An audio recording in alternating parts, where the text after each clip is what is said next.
Buenos días, mi nombre es Verónica Alonso, soy profesora en las clases prácticas de la materia de Inmunología para Medicina Veterinaria y hoy vamos a ver lo que sería su tercer práctico de laboratorio, que son las técnicas de interacción secundaria y dentro de las técnicas de interacción secundaria, las técnicas de precipitación.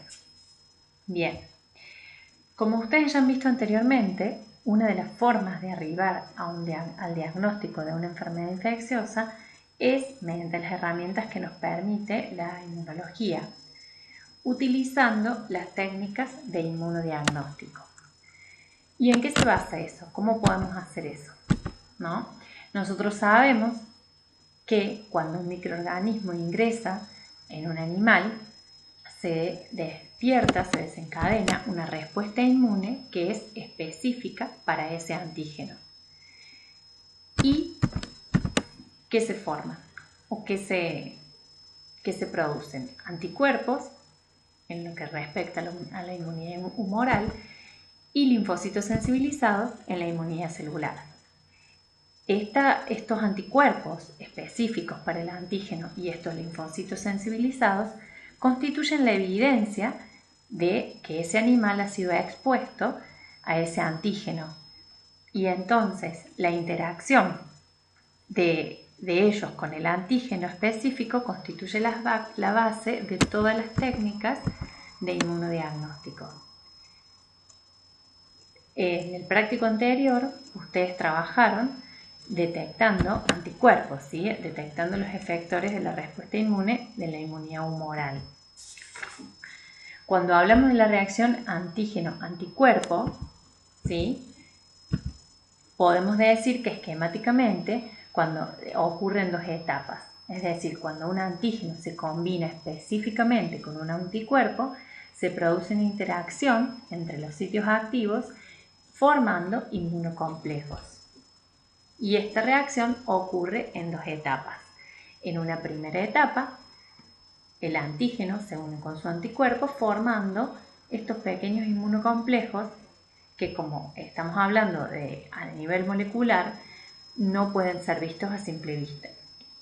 Luego, en una segunda etapa de formación de inmunocomplejos, estos se van uniendo entre sí y forman estructuras tridimensionales que nos permiten comenzar a visualizarlos a simple vista.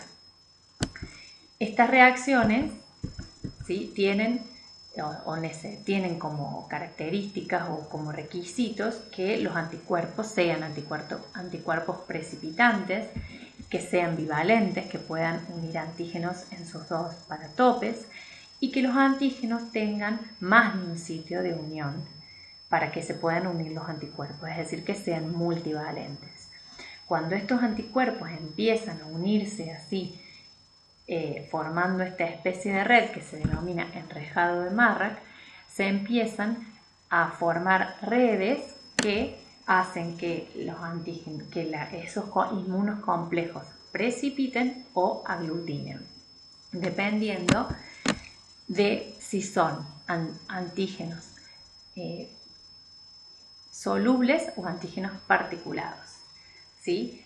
Es decir, ¿qué sería un antígeno soluble? Un antígeno soluble es una toxina, una proteína o la porción de un microorganismo, y un antígeno particulado puede ser una bacteria entera, un glóbulo rojo, es decir, alguna estructura de mayor tamaño. Si estamos hablando de antígenos solubles, cuando se formen estas redes de inmunos complejos, se va a observar una precipitación, y si estamos hablando de antígenos particulados, vamos a hablar de una aglutinación, vamos a observar una aglutinación. A su vez, estas reacciones en la segunda etapa, por supuesto estamos hablando de técnicas in vitro, dependen de factores físico-químicos, son afectadas y dependientes de la temperatura, del pH, de la concentración de electrolitos en el medio, de la viscosidad, ¿sí? Y también depende de la proporción relativa de los reactivos. ¿Qué quiere decir esto? Que para que se puedan dar la formación de estas redes,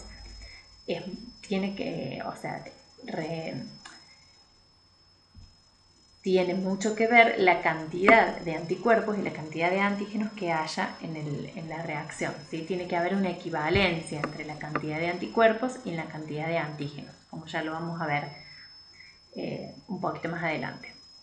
A su vez, para que estas, como se podrán imaginar, no es lo mismo la cantidad de anticuerpos que yo necesito para formar una red que la que se necesita a lo mejor para formar unos pequeños inmunocomplejos, como podría ser en la primera etapa de la reacción. Por lo cual, estas técnicas de interacción secundaria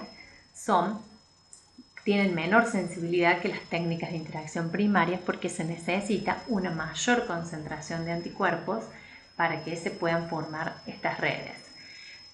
Pero de la misma manera, digamos, en el mismo sentido, cuando la red se forma, nos está indicando que la reacción efectivamente ocurre, la unión antígeno-anticuerpo y la formación de todo el enrejado nos hace que estas técnicas tengan una elevada especificidad, ¿sí? Entonces, repasando, las técnicas de interacción secundaria, ¿sí?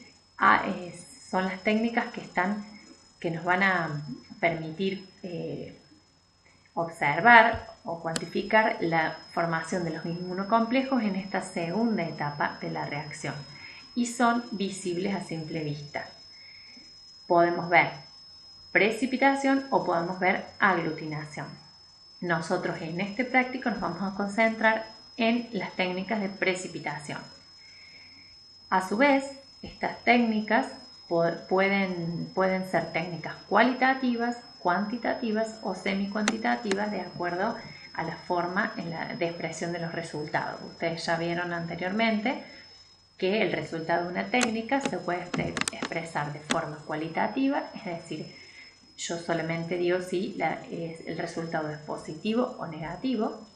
Cuantitativo, en donde yo doy una cantidad específica, como por ejemplo microgramos por mililitro, o semicuantitativa cuando hablamos en términos de títulos, ¿sí? Positivo 1 en 100, positivo 1 en 200, cuando hacemos diluciones del suero, por ejemplo, y decimos que es positivo hasta un cierto título, hasta una cierta dilución. Bien, como les dije hace un rato, para que las reacciones de interacción secundaria se den y que se pueda formar estos enrejados, estas uniones entre los inmunocomplejos, los reactivos, tanto el antígeno como el anticuerpo, deben estar en una equivalencia. Entonces, si tenemos exceso de alguno de ambos componentes, ya sea de los anticuerpos o de los antígenos, puede que estos precipitados o estas aglutinaciones no se formen y tengamos resultados equívocos. Por lo cual, para poder realizar estas técnicas, se tiene que dar esta zona de equivalencia, esta concentración proporcional de antígenos y de anticuerpos. En el caso de las técnicas de precipitación, que son las que vamos a ver en este práctico específicamente, podríamos decir que cuando se da la zona de equivalencia, como podemos ver en este esquema, es donde nosotros vamos a lograr visualizar el precipitado máximo de la reacción, ¿sí? Si yo tengo un exceso de anticuerpos, puede que no vea precipitado, y cuando empieza a haber equivalencia, puedo observar una buena reacción de precipitación, y si ya empieza a haber exceso de otro de los componentes, por ejemplo del antígeno, puedo llegar a no tener precipitado nuevamente. Bien, entonces, así, hablando de las reacciones de precipitación. Las reacciones de precipitación se utilizan para detectar tanto antígenos como anticuerpos en forma, como ya dijimos, cualitativa o cuantitativa, y pueden realizarse tanto en medio líquido como en medio semisólido. ¿Qué sería el medio semisólido? Semisólido, por ejemplo, una placa de agar, ¿sí? O medio gelosado. Puede ser una placa de agar, como se muestra aquí en esta imagen.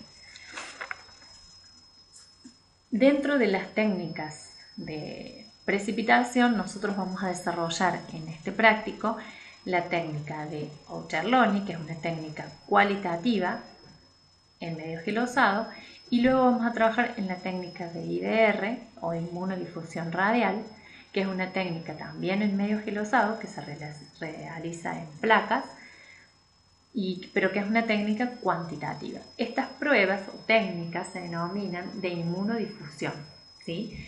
Y yo les puse acá esta foto para que ustedes vean cómo se ve, porque durante el PowerPoint yo les voy a mostrar esquemáticamente con líneas cuando hablamos de que hay una banda de precipitación, pero si viéramos una banda de precipitación en el laboratorio, veríamos este tipo de bandas blanquecinas, ¿sí? Esas son las bandas que se producen, que se observan cuando se da la reacción de precipitación. En este caso, en un medio gelosado. La técnica de Ascoli es una técnica de precipitación en medio líquido cualitativa, es decir, que se determina si la prueba es positiva o negativa, que es muy utilizada en medicina veterinaria para determinar, para hacer la prueba del carbúnculo en restos post-mortem de animales, y está descrita en la guía de trabajos prácticos que ustedes van a tener a disposición. No la vamos a trabajar hoy en el PowerPoint, pero sí está descrita en la guía y podemos trabajarla en clase de consulta si fuera necesario. Bien. Bueno, como les decía recién, cuando se incorporan antígenos o anticuerpos en un medio gelosado, en un gel, en un agar, ¿qué hacen estos antígenos y anticuerpos? Se mueven, difunden a través del gel, ¿sí? La matriz del agar les permite difundir y viajar. Entonces, cuando se encuentran entre ellos, se produce lo que veíamos anteriormente en el esquema, que se van uniendo entre sí y van formando la red, y cuando se alcanza la zona de equivalencia, se ve el precipitado, ¿sí? Se van formando los inmunocomplejos, y cuando alcanzan la zona de equivalencia se forman esas bandas de precipitación que veíamos anteriormente en la foto, ¿sí?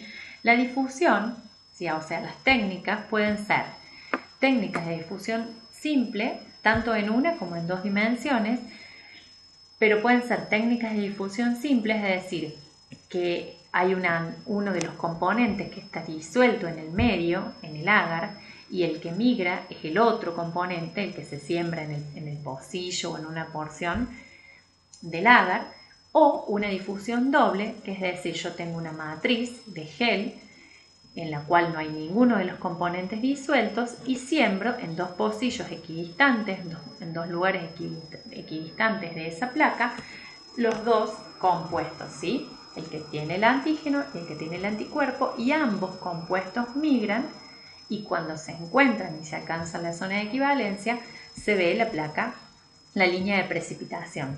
Este caso sería el que que estoy señalando acá, sería el que nosotros vimos en la foto que les mostré en la diapositiva anterior, ¿sí? Yo tengo los dos, en este caso en el centro está sembrado un antígeno y en los pocillos alrededor anticuerpos, y al migrar, cuando el antígeno y el anticuerpo se reconocen y forman los inmunocomplejos, se ve la banda de precipitación, ¿sí? Eso sería una difusión doble. Cuando estamos hablando de una difusión simple, uno de los antígenos, luego lo vamos a ver, está disuelto en la placa, y el que migra es el que está sembrado en el pocillo, ¿sí? Son distintos tipos de técnicas. Bien, lo que vamos a ver ahora es una de las técnicas cualitativas, ¿sí? Es decir, que los resultados se expresan como positivos o negativos en medio gelosado, una doble difusión en placa o técnica de Aucherloni, ¿sí? Esta técnica es muy importante porque nos va a permitir entender después la reacción, la técnica de Coggins, que es uno de los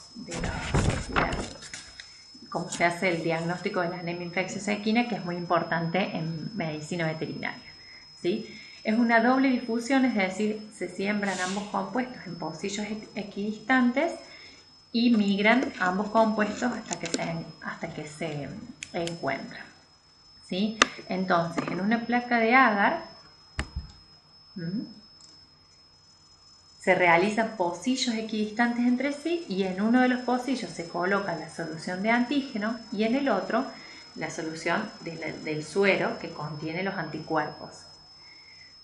Ambos compuestos migran y cuando se encuentran y se forman los inmunocomplejos, cuando se encuentra la zona de equilibrio, se produce la banda de precipitación, que aquí yo se las esquematicé con una línea amarilla, pero que ustedes vieron anteriormente en la foto cómo se ve una banda de precipitación blanquecina, ¿sí? Este principio así básico es el de la técnica de inmunodifusión radial doble o técnica de Aucher-Loney. Siembro en un pocillo un antígeno, en otro pocillo un anticuerpo y cuando se unen, si es que realmente es el anticuerpo correspondiente a ese antígeno, ¿no? O evidentemente eso es lo que yo quiero descubrir con esta prueba, ¿sí? Por supuesto, siempre en todas las técnicas de inmunodiagnóstico, ya lo empezaron a ver en las técnicas de interacción primaria, alguno de los dos compuestos de mi sistema debe ser conocido por quien realiza la técnica, ¿sí? Para poder evaluar si el otro compuesto, mi incógnita, es o no es lo que corresponde a mi anticuerpo o a mi antígeno, ¿sí? ¿Se entiende? Siempre hay uno de los dos, o el antígeno o el anticuerpo, que yo coloco de manera conocida y el otro es el que estoy investigando. Bien. Entonces, ambos inmunoreactantes, como dice acá, antígeno y anticuerpo, difunden uno hacia el otro y cuando se encuentran y alcanzan la zona de equivalencia, se observa la banda de precipitación. Esta es una técnica cualitativa, permite analizar el sistema sin determinar la concentración, ¿sí? Decimos si hubo banda de precipitación o si hay banda de precipitación decimos que es positivo y si no hay banda que es negativo, ¿no? La prueba. ¿Qué nos permite? Tiene diferentes aplicaciones. Nosotros vamos a ver la interpretación de los patrones de precipitación de la técnica de Aucher-Loney y luego los vamos a aplicar para interpretar la prueba de detección de la anemia infecciosa equina, que es el test de Coggins. Bien, entonces esta técnica nos permite verificar la pureza de una muestra, ¿sí? Qué tipo de antígenos o anticuerpos o qué mezcla de antígenos o anticuerpos tengo en esa muestra, o detectar si hay o no hay antígenos o anticuerpos en una muestra. Vamos a verlo un poquito más claro.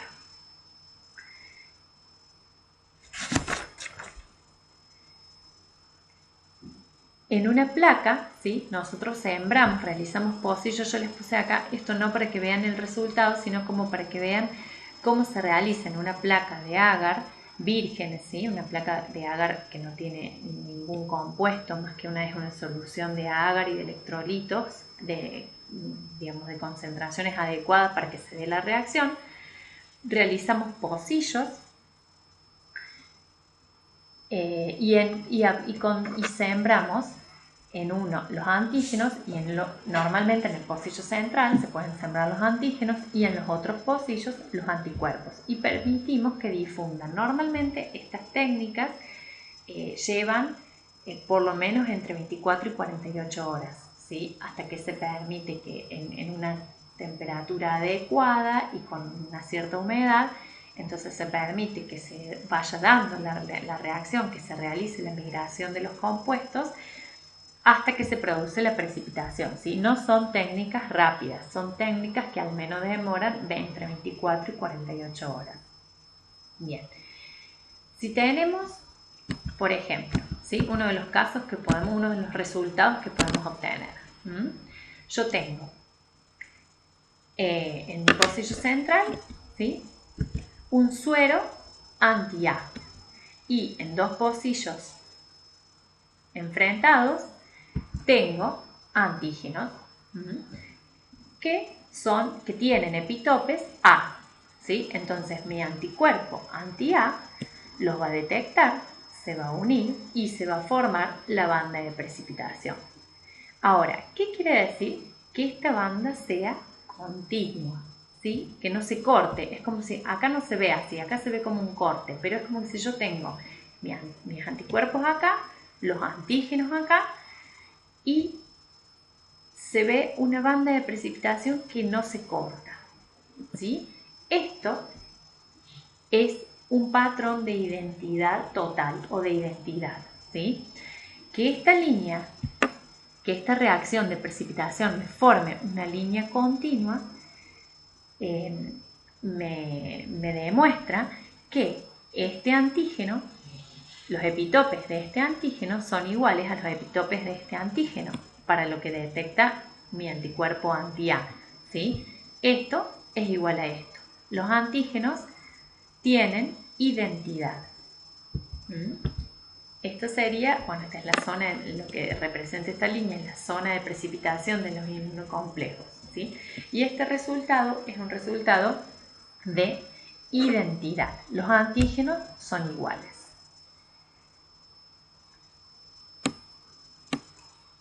La banda de precipitación no se corta. Bueno, ¿qué otro resultado podemos obtener en esta inmunodifusión? ¿Sí? El patrón de no identidad. ¿Cómo sería eso? ¿No? Si yo tengo en el pocillo central el antisuero que tiene anticuerpos para los dos tipos de antígenos que acá están señalados con colores diferentes, ¿sí? Como que por ejemplo este fuera el antígeno A y este fuera el antígeno B, ¿sí? Y en mi antisuero, en mi suero, yo tengo anticuerpos para los dos antígenos. Tengo anticuerpos anti-A y anticuerpos anti-B. Pero los antígenos no son iguales. Entonces, ¿veo banda de precipitación? Sí, veo banda de precipitación. Pero esta banda no es continua como en el caso anterior, sino que se cruza, ¿sí? Se corta, es cortada con la banda de precipitación que se da en esta otra reacción. Tengo dos reacciones de formación de inmunocomplejos, pero independientes, diferentes entre sí, ¿sí? Esto es la formación de estos inmunocomplejos, A con anti-A, por ejemplo, y acá B con anti-B. Entonces las líneas no se funden, los dos sistemas antigénicos son distintos y cada uno origina bandas de precipitación independientes, ¿sí? Las líneas se cruzan y esto significa que no hay identidad entre estos dos antígenos, entre estos dos compuestos, ¿sí? Son diferentes. Y esta tercera posibilidad, ¿sí? Espero que no se confundan, que puedan distinguir. ¿Qué me dice? La identidad parcial, ¿sí? Es decir, yo acá, como en el caso anterior, tengo anticuerpos anti-A y anticuerpos anti-B. Y en este caso, tengo antígenos con epitopes A y epitopes B. Pero en este otro pocillo tengo antígenos con epitopes B, ¿sí? Entonces, estos antígenos tienen una cierta identidad, por eso puedo ver la banda que no se corta, la banda completa, pero hay una zona de precipitación que me marca esta línea cortada, que se suele llamar espolón, en donde no hay continuidad con el otro pocillo, ¿sí? Entonces existe una cierta relación entre los antígenos, pero uno de ellos presenta componentes antigénicos, es decir, epitopes no compartidos con el otro. Entonces las líneas se funden parcialmente, pero puedo ver una línea que se cruza, es decir, un espolón. Esto sería una reacción de identidad parcial. Bueno, necesitamos tener en claro estos principios de la técnica de Aucher-Lonnie, es decir, cómo sería una reacción de identidad, ¿sí? Que nos da estas bandas continuas, ¿sí? Cuando esto es igual a esto, ¿sí? La banda de precipitación es continua, las reacciones de no identidad, donde las bandas se pueden cruzar, y la posibilidad también de una reacción de identidad parcial. Por eso a veces se suele decir que para observar las técnicas de precipitación hay que entrenar el ojo, pero bueno, se puede, digamos, no es imposible, porque hay que ver esas bandas muy finitas, ¿sí? y poder lograr distinguir estas posibilidades, estas reacciones. Entonces, nosotros ahora vamos a ver esta técnica de Aucherloni aplicada, ¿sí?, al diagnóstico de una enfermedad muy importante en la medicina veterinaria, que es la anemia infecciosa equina, ¿sí? La prueba de Coggins, el doctor Coggins, adaptó la interpretación de la técnica de Aucherloni para el diagnóstico de la anemia infecciosa equina, ¿sí? Yo acá les puse algunas características de la enfermedad de la anemia infecciosa equina, pero en realidad lo que a nosotros nos interesa, ¿sí?, es lo que se refiere al diagnóstico de laboratorio, ¿sí? La anemia infecciosa equina es producida por un virus, ¿sí?, el virus de la anemia infecciosa equina, y uno de los antígenos de ese virus, que es el antígeno interno del grupo P26, el antígeno P26, produce anticuerpos precipitantes que se pueden detectar mediante serología con una técnica que es sencilla, es una técnica cualitativa porque es una aplicación de la técnica de Aucherloni que es cualitativa y que es una técnica de rutina, es una técnica de elección para el diagnóstico de la anemia infecciosa equina. Bien.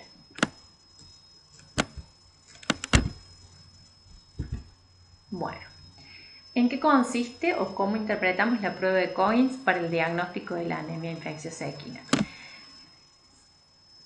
Si nosotros vamos a buscar, o sea, ¿qué vamos a buscar? Nosotros tenemos, ¿qué muestra vamos a tomar para hacer el diagnóstico de la anemia infecciosa equina? Nosotros, si decimos que es una prueba serológica, la muestra que vamos a tomar es suero. ¿Y qué vamos a buscar en esa muestra? Vamos a buscar anticuerpos. Nosotros queremos saber si el animal, si el caballo en este caso, ha tenido o no contacto con el virus de la anemia infecciosa equina. Entonces, ¿qué es lo que nos va a indicar si ha habido o no ha habido contacto con el virus? La presencia de anticuerpos en el suero. ¿Sí? Si ese caballo en algún momento de su vida, así sea que esté o no cursando la enfermedad, si ha tenido contacto con el virus de la anemia infecciosa equina, en su sangre va a haber anticuerpos y nosotros los podemos detectar tomando una muestra de sangre, obteniendo el suero y haciendo una prueba, la prueba de Coggins, para detectar si existen o no anticuerpos. Entonces, nosotros tenemos nuestra incógnita, va a ser si hay o no hay anticuerpos en la muestra de suero. ¿Y qué necesitamos entonces tener como conocido? El antígeno. Para poder ver, nosotros sabemos que ponemos el antígeno y entonces vemos si encontramos una banda de precipitaciones porque hay anticuerpos en el suero y si no, no. A su vez, como el antígeno que se utiliza para la prueba es un macerado de vaso de caballos infectados, es un antígeno que no es puro, ¿sí? Imagínense que en un macerado de vaso de un caballo que son infectados intencionalmente, es decir, este antígeno no es un antígeno que se produzca en cualquier laboratorio, es un antígeno que para poder realizar la prueba hay que comprarlo en el SENASA, así como los anticuerpos controles, que son anticuerpos, sueros de caballo con anticuerpos para la anemia infecciosa equina, es decir, controles positivos.